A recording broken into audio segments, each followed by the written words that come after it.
All right, here's the tool I'm going to do my first product review on. That's the Evolution Evosaw 380.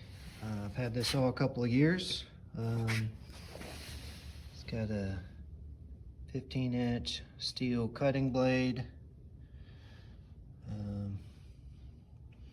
Cut some pretty thick material with it. You can get different saw blades for it. That's not dust, that's chips. And so Evolution Evosaw 380 review. Take one. Alright, thought I'd do a little product review on my metal chop saw. This is an Evolution 14-inch chop saw, and this saw here uses a carbide blade instead of the traditional abrasive disc. And I'd have to say that this is one of the best purchases I've ever made for metalworking. It puts out chips. It's kind of hard to see here, but basically it puts out like metal sawdust. And at least from what I've read, you know, carbide technology has come a long way over the past few years. So we get these kinds of saws. It's built pretty well. You know, the blades seem to last for quite a while. When you do have to replace the blade, they are pretty expensive.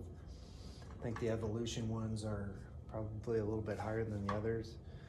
I know you can buy some, I think it's called Olshan or something like that, Olshan, which are pretty good blades as well. I think they're around 60 bucks a piece. I think these are a little bit more. But blades last for quite a long time, you know, depending on how much you're using it and how thick the material is and how hard you're pushing the saw. But I believe these saws, they have a unique motor to them that has the torque to do it, to cut metal.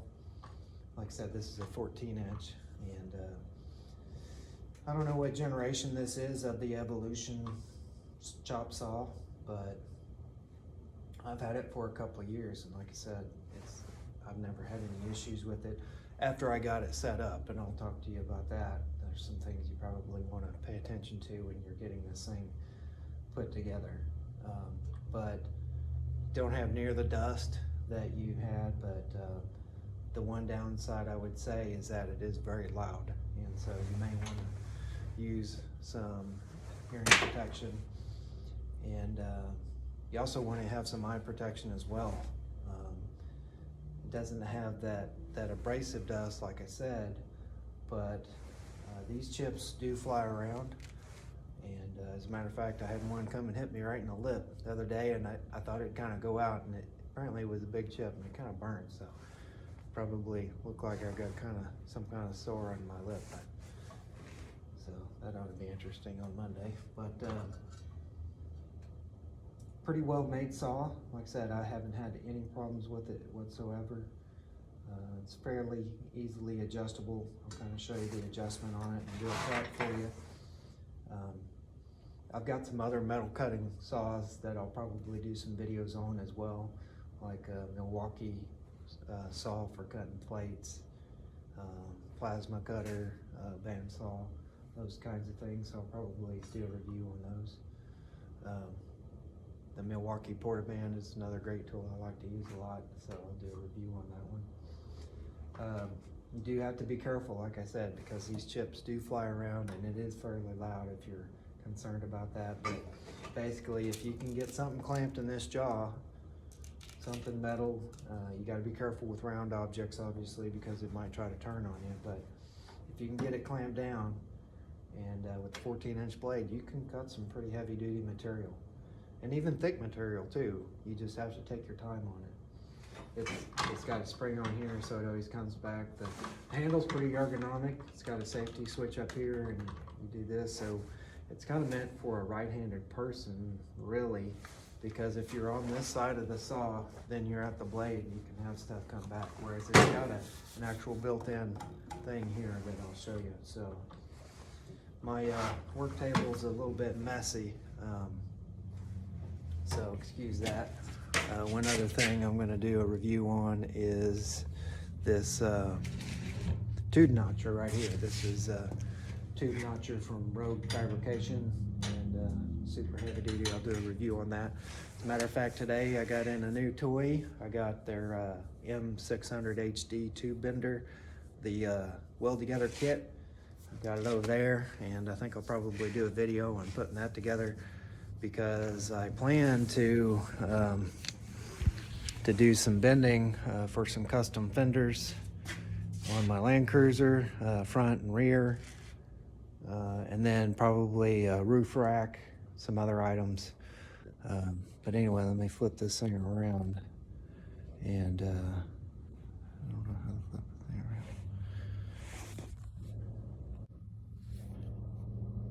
around. All right, there we go. So here it is. The base is, I think it's aluminum, some sort of cast aluminum. It's got a cast surface in it. It's not steel, that's for sure. It's not that heavy, but it is cast. It does have a machined surface here. Back here in the back, this is where the actual cutting mechanism that this pivots on bolts to the bottom. And the one thing you'll see, this right here, this is a shim. That's not stock right there. I had to shim this to get this blade 90 degrees with this table.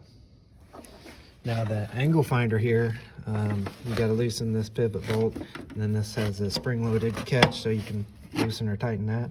That thing there was dead on, but I did have to true up the blade to get 90-degree cuts. Granted, with metal, you've got a little bit of leeway in that, but the clamping mechanism is really nice. It's got a quick release there, so you can just pop that in. I've got a piece here. I'm building working on a roll cage frame mount. So I'm going to cut a piece to kind of show you what it sounds like. It is loud, so I don't know how this is going to turn out on the video, but there's the saw. Here's that guard I was telling you about. And like I said, those blades are pretty tough. It does put out quite a bit of mess, but it's not a dusty mess. Like I said, it's more like sawdust. It does have a catch. I'll walk around back here. It does have a catch that you can take out here. But it doesn't do that great of a job. The pivot mechanism seems to work just fine. You know, for what it's meant for, it's got enough accuracy. And like I said, it's one of the most used tools I have here in the workshop. Yeah, I'll talk about this tube notcher at some time. I really like it. Great idea. Those guys there at Rogue seem to have some creativity, because I don't see some of the tools that they have nobody else produces, and they seem to do a good job. So let me get this thing set back up here, if I can figure that out.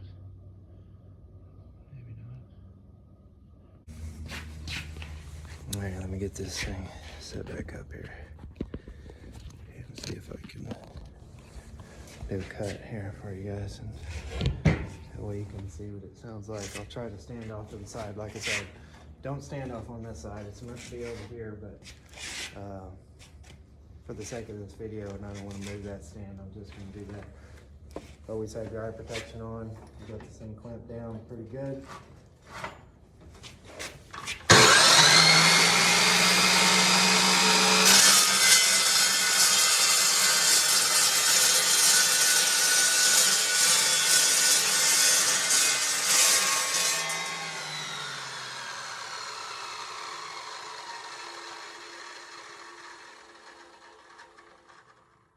It doesn't have a brake, so you just gotta wait for it to slow down,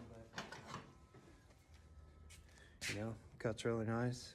It's not hot at all. That's the other great thing about it, and advantage over the abrasive stuff, is that abrasive cutting gets really hot. This is cool to the touch. Granted, it's pretty damn cold out here, so I'm gonna fabricate a few more plates for my roll cage frame mounts, but hopefully you found this review of the Evolution 14-inch metal chop saw useful. like I said, I'd highly recommend this saw. Been a great addition to my shop, and I know it would be for yours. And like I said, I've had this thing for probably 2 years, never had one issue with it. You just, plug it in and it goes. The clamping mechanism, really good. I've used it pretty hard. Nothing at all. Like I said, only thing is get it set up right. But highly recommended. I don't recall what the price of these things are. They're not super cheap. They're a few $100. But if you're searching around the internet and you can find the right place, I'm sure there's some deals out there.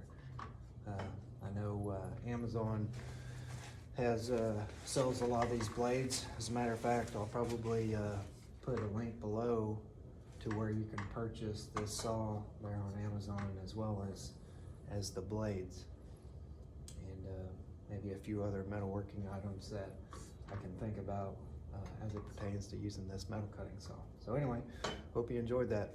Catch you later.